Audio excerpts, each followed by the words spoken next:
இந்த பருப்பை வந்து மிக்சியில் போட்டு பல்ஸ் மோடில் லேசாக 2 தரம் திருப்பினேன். அழகாக பூ போல் நல்லா உதிர்ந்துடுச்சு.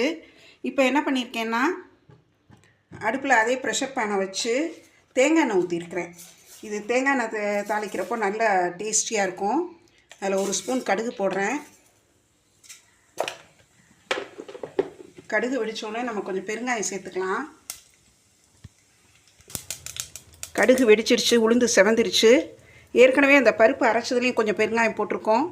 இப்போ தாளிக்கிறப்பவும் கொஞ்சம் பெருங்காயம் பொரிய விடுறோம். பெருங்காயமும் பொரிஞ்ச உடனே இந்த வெந்த பீன்ஸ் இதில் சேர்த்துடலாம். பீன்ஸ்லேயும் கொஞ்சம் அந்த பீன்ஸுக்கு தேவையான உப்பு மஞ்சப்பொடியும் சேர்த்துருந்தேன். இந்த பருப்புக்கும் அதுக்கு தேவையான உப்பு காரம் சேர்த்துருந்தேன். இப்போ இந்த உதுத்து வச்சுருக்கிற அந்த பருப்பு உசிரியை இதோடு சேர்த்துடலாம். சேர்த்து நல்லா கிளறி விடணும். இது நல்லா சேர்ந்து நல்லா கிளறி விட்டு ஒரு 2 to 3 மினிட்ஸ் ரொம்ப லோ